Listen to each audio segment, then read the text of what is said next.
Cody Rhodes is a protected jobber, okay, who Triple H and WWE are constantly babying on the mic. They're babying him in the ring with his promos, and the reason that they're doing all this nonsense is because Cody Rhodes simply isn't good enough. Like, it's as simple as that, right? Once a jobber, always a jobber. This dude was Stardust. He was a lackey in Legacy. He was dashing, then undashing Cody Rhodes, which honestly, that gimmick was kind of okay, honestly, in my opinion. But the fact is that it's gotten to the point now where one of the GOATs, John Cena, is getting restricted from cooking this dude on the mic 3 weeks away from WrestleMania. You know, they've relegated John Cena down to a heel that just says the classic lines of, oh, you guys turned on me, you turned your back on me, you fans, man, you guys stink, you guys suck. He's now been relegated to that guy, right? And he's cutting 20-minute promos in back-to-back weeks, and not one thing has been said to his actual opponent, Cody Rhodes. It's blatantly obvious how this dude is protected. It's ridiculous. And part of the reason why Cody Rhodes is protected is because of, you remember what John Cena did to Roman Reigns, like back in 2017? Just basically exposed him on the mic and destroyed him, If you want to be the big dog, you need to know how to cut a promo. Remember that line? And now you can't have this manufactured face of the company, because that's what Cody Rhodes is. Cody Rhodes is a manufactured star who they create lies and dumb narratives for. And if he actually went, toe-to-toe with Cena on the mic and got absolutely destroyed, which is likely what would happen, the company would get exposed for their lies, and it would ruin the fabric of reality that they've tried to brainwash fans into believing. Because what it comes down to is the fact that Cody Rhodes is a manufactured star who has been told to us, a billion times he's been told to us over the last year how great he is and how amazing he is, despite not showing us anything. You understand? WWE blatantly lies for this dude, just creating these stupid narratives, right? The fighting champion narrative, okay? Cody Rhodes, when he won the championship at Mania 40, he's supposed to be some big fighting champion, defending the belt multiple times a month, wrestling on TV every other week, doing all these things that apparently Roman didn't do, because he was a part-timer. And then Cody got the belt, and he has 7 title defenses in over 350 days. But yet we're still peddling the narrative that he's a fighting champion, And now we're giving stock in the dark matches and live event matches as if this is the end-all be-all. This is ridiculous. Who else have we done this for? Who else have we praised for wrestling dark matches and live events? It's your job. You're supposed to be on the live events, and then you're supposed to be wrestling on TV, and you're supposed to be at every single PLE. That's the responsibility of the WWE champion. Nothing has changed. Unless you're a part-time champion, if you are a full-timer, right, like Cena was in his prime when he was champ, and now Cody is, I guess he's quote-unquote in his prime in his 40s now, you know what I'm saying? But anyways, if you're a WWE champion, this is what's required of you to be at least close to being great. And even with Cody doing this, it doesn't matter because he's not great. It just has to be said about Cody Rhodes, the simple fact that he's just a guy with a championship. He's a guy with the WWE championship that they chose to have the belt. The guy makes the championship. The wrestler makes the championship, not the belt makes the wrestler. And that's what it is for Cody Rhodes in this situation. He has the championship, yes, but does he really feel like that forebearer, that top guy, with that belt? No. CM Punk is a bigger and better star than him. Roman Reigns is a bigger and better star than him. Seth Rollins is a better star than him. It goes on. Cena is a better star than this dude. It's not close. He's getting called the captain of the industry. Are you kidding me? Did they ever have to call John Cena the captain of the industry? Huh? Did they ever have to call him anything? Did they ever call Roman Reigns the captain of the industry? The big dog? When he was tribal chief winning, with his championship reign and everything like that. Were they ever saying he's the leader of the industry? He's leading a big boom. He's practically saving our own company. No one was saying that. But when Cody Rhodes wins the championship, the guy who was formerly Stardust, coming out and face painting a star on his face, now he's champion, and all of a sudden he's called the captain. The North Star of the wrestling industry. Oh, Wheatley, so good I drink it neatly. Like, come on, man. Stop this nonsense. It's getting ridiculous at this point. And they give you lies like, oh, the big boom period. The big boom. Come on, man. What big boom are we talking about? Merch sales are down over the last year. What's it called? The viewership is down. The viewership on Netflix has lost over 2 or 3 million views in just like 6-7 weeks. In 2 months since becoming a thing, it's already down. Viewership is incredibly down. You get me? There's no notable title defenses from this dude. There's no notable promos. And he hasn't done anything of meaning. if you really look at this dude's career, right, he's just being heavily elevated by the more interesting star in the feud. And I've been talking about this for the last couple weeks. Cody Rhodes only gets told to us how great he is, and then they put him with other all-time great talents in feuds for Mania season or for SummerSlam, whatever it may have been, whatever the heck it is, right? And it makes him look better by proxy, by proximity. You get what I'm saying? So Lesnar, right, a big face, one of the all-time greats of WWE, he now has to turn heel in order to elevate Cody Rhodes. Roman Reigns has one of, if not the greatest championship reign of all time. Now he has to lose to Cody Rhodes to make him propped up and make him look better. The Rock, the final boss, has to go out at WrestleMania and get chokeslammed by The Undertaker and get put down, and then on Raw and Netflix, he has to come out and glaze Cody Rhodes and say, thank you, Cody Rhodes, for carrying the company on your back, carrying this industry on your back. The Rock never said that for John Cena. He never said that for Roman Reigns when his own cousin Roman Reigns was champion. When Jey Uso wins the world title, he won't be saying anything about Jey Uso winning the world title. But he'll say something for Cody Rhodes, though, because WWE and Triple H are mandating him to do so to make this dude look better. Cody Rhodes doesn't have it. Seth Rollins has to be turned into a heel to elevate this dude and lose 3 straight matches to Cody Rhodes. It's embarrassing. And now John Cena, one of the greatest of all time, and this dude has to sit here and be relegated to a jobber who has to sit on the mic after he just beat the crap out of Cody Rhodes at Elimination Chamber. He now has to sit on the mic and watch Cody Rhodes call him the B word, throw the mic in his face, yell in his face, and Cena does nothing but sit there and do nothing and like it. And even Gunther, who is the world champion. Gunther's the world champion, and you're in a situation before the Crown Jewel build, right, where Gunther has to sit there and basically talk about how Cody's the captain of the industry. Cody's amazing. He's amazing. He's amazing. He's carrying the company on his back. The big boom period. What? What big boom? The viewership decreasing? The merch sales going down? Right? The number of gates sold out going down? The number of gate records? Right? The number of sellout crowds? That all going down, but Cody's the captain? Huh? How does that work? And then along with this, like I mentioned, they give him these big moments in these big spots, like taking the belt from Roman Reigns at WrestleMania. They have him in segments with The Rock leading up to last year's Mania. Okay, Mania 39, he gets to win the Rumble, one of his first the back-to-back Rumbles that he wins, right? And he gets to fight Roman in back-to-back years and get elevated by that. But what people don't understand about this, and I've been saying this again for weeks, everyone has to call him great, but we haven't seen him do anything. What has Cody Rhodes elevated? What amazing promos has he cut, consistently, even at all? He maybe has, 3 or 4 great promos in the last 2 years. Are you kidding me? What wrestling matches is he even doing in the first place? He's not wrestling. So how can you have great matches if you ain't wrestling? Huh? What did Cody do as champ, and what did Cody do in between these big moments? In between Mania 39 and 2024, what did he do? From April of 2023 to the December of 2023, what did he accomplish? Can someone please tell me, what did Cody Rhodes accomplish? Because he's so great. He's a leader of the industry. He's amazing. He's this, he's that. What has he done? What has he done? Yeah, you showed up every week. Congrats. That's your job. You should be required to do that. You've been in the industry for 2 decades. Do your job.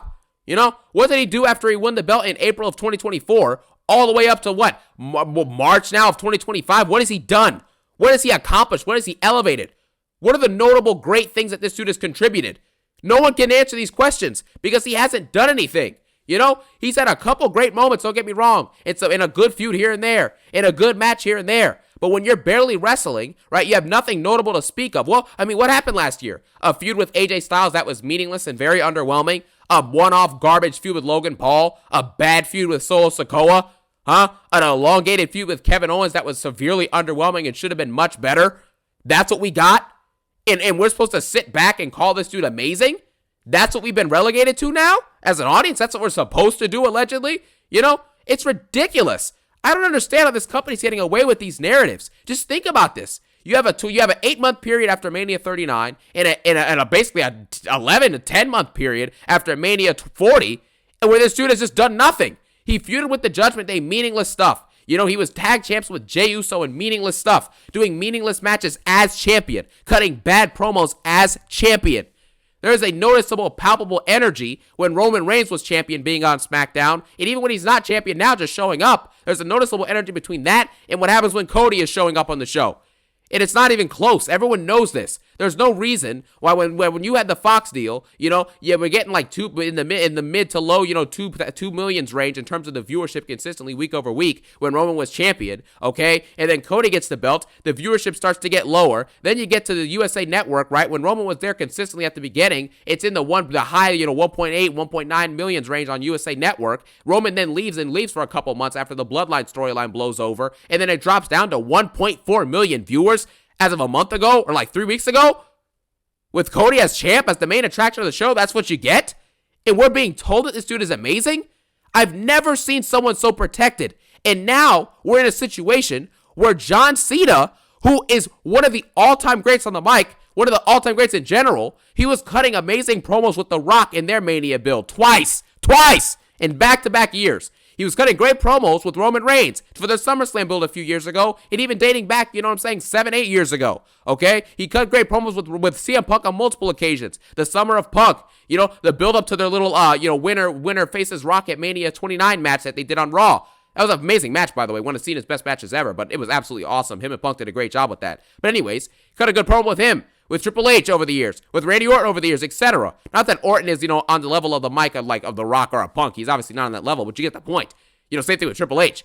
But the fact that Cena has done all that and done all these amazing promos and is clearly one of the best on the mic ever, and now you're telling me that he's relegated to not being able to cut a promo with someone else who he's fighting at Mania in 3 weeks? Cody is protected. They won't let John Cena go with this dude on the mic because it would absolutely destroy Cody Rhodes. Cody Rhodes doesn't have it. You have to think about this for a second. Every single time that Cody Rhodes has been tasked with elevating a story while the other person was part-timing, so Roman in the build to 39, or John Cena in this build, for the first couple weeks of it, Cody couldn't do it. Can you please tell me what Cody said in the first 2 weeks that Cena didn't show up on Raw or SmackDown after Elimination Chamber? What did Cody say on the mic? Just give me any key lines or key moments or key anything. Nothing comes to mind.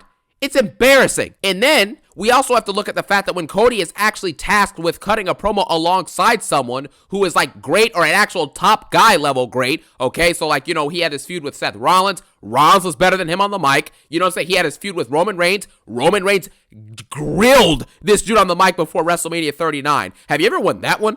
Have you ever even competed for one of these?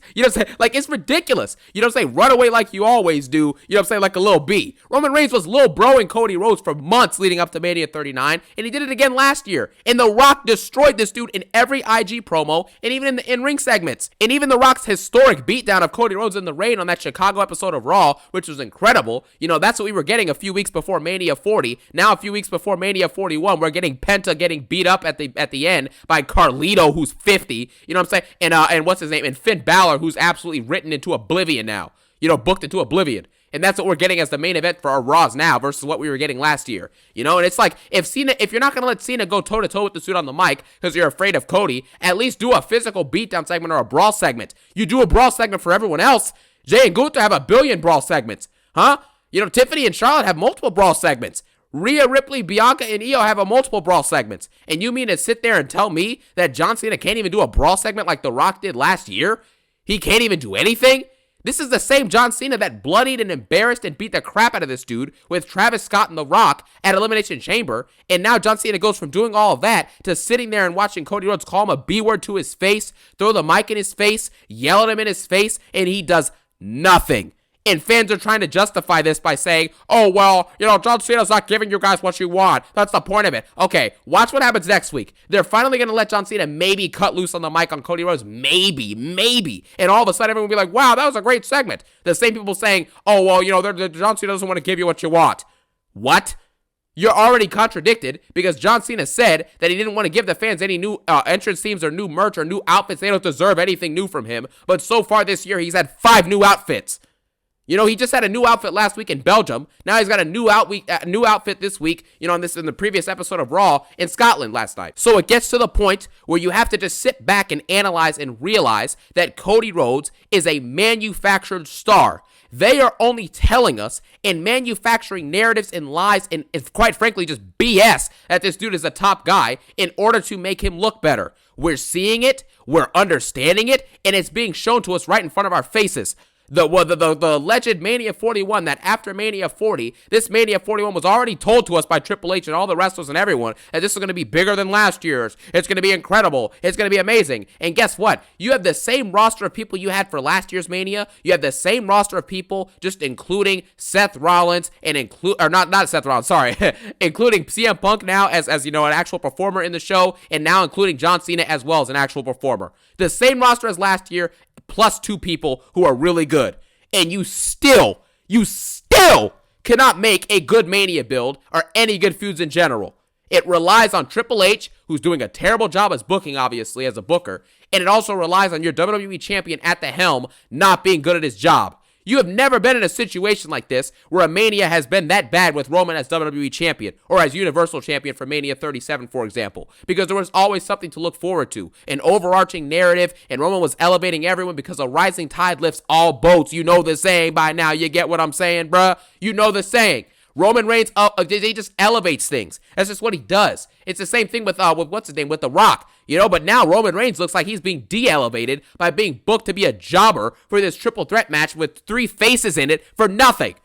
Triple H has done a disastrous job, and WWE has peddled lies and peddled narratives that have no proof or no merits behind them at all. And now we're in a situation where we're a few weeks out from Mania, and nothing feels exciting. What about this WrestleMania 41 feels like WrestleMania? Last year, we were in a situation where everything was exciting. Everything was impactful. There was something happening week over week over week because 2 great storytellers and one of the greatest, if not the greatest wrestling entertainer ever in WWE for The Rock, he was actually building things up. But now we have Cody Rhodes to come out and tell us how great John Cena is and how great all these crowds are and how lovely the people are and how much he respects everyone and loves this and loves that and how much he worked for the title to win something for his father. Come on. It's time to grow up and realize the narratives. And I'm glad that some fans are starting to catch on, but it's time for all of us to start to realize this collectively. Cody Rhodes is a manufactured star who is being peddled to us BS about how great he is, despite not showing us any of that greatness. Any of it. Look at the stuff that Roman was doing. Look at the stuff that Cena did when he was champ. Orton, Triple H, Shawn Michaels, etc. And we're supposed to believe that he's this generation's Cena because he has a belt. That's all he has, is that he's a dude with a belt. That's it.